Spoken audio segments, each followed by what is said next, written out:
ഈ കാണുന്നത് എന്താണെന്നറിയാവോ? ഇതെന്താന്ന് പറയട്ടെ. കുഞ്ഞിലെ നല്ല കട്ടിയുള്ള മുടി ഉണ്ടായിരുന്നു. അപ്പം അത് നല്ല ടൈറ്റ് പോണിറ്റയിൽ കെട്ടിയിട്ട് അതിങ്ങനെ ഫ്ലോണ്ട് ചെയ്ത് നടക്കുന്ന ഒരു സ്റ്റൈലായിരുന്നു. അമ്മ അപ്പോൾ പലപ്പോഴും പറഞ്ഞു, ടൈറ്റായിട്ട് കെട്ടരുത്, നിങ്ങൾക്ക് മുടി അല്ലെങ്കിൽ നെറ്റി കയറും. ഈ നെറ്റി കയറാന്നുള്ളത് പലപ്പോഴും അമ്മമാർ നമുക്ക് തരുന്നൊരു വാർണിംഗാണ്. പക്ഷേ ആ സമയത്തെ നമ്മുടെ പ്രായത്തിന്റെ ആശുപുറത്ത് ഇതൊന്നും നമ്മൾ ശ്രദ്ധിക്കില്ല. പക്ഷേ ഇപ്പൊ ഇത്രയും വർഷം ആകുമ്പോഴത്തേക്കും ഒരു ടൈറ്റ് പൂണി കെട്ടാൻ പറ്റില്ല. ഇങ്ങനത്തെ ഹെയർ റിസീഡിങ്, ഇങ്ങനെ നെറ്റി കയറുന്നതിനെ പറയുന്നതാണ് ട്രാക്ഷൻ അലോപേഷ്യ. എന്ന് വെച്ചാൽ നിങ്ങൾ സ്ഥിരമായി ഉപയോഗിക്കുന്ന ഒരു ഹെയർ സ്റ്റൈൽ കാരണം നിങ്ങളുടെ മുടിയുടെ ഹെയർ ലൈൻ മേലെ കയറുക എന്നുള്ളത്.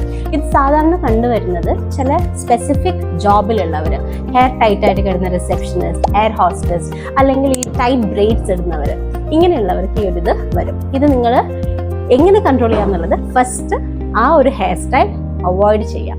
പിന്നെ നിങ്ങൾ വേറൊരു ഹെയർ സ്റ്റൈൽ അഡോപ്റ്റ് ചെയ്തതിന് ശേഷം ചെറുതായിട്ട് നിങ്ങൾക്കൊരു ഡെർമ റോളേഴ്സോ എന്തെങ്കിലും ഉപയോഗിച്ച് ഒരു ഹെയർ ഓയിൽ, നല്ലൊരു ഹെയർ ഗ്രോത്ത് ഓയിൽ ഉപയോഗിച്ച് കൺട്രോൾ ചെയ്യാൻ പറ്റുന്നതേ ഉള്ളൂ.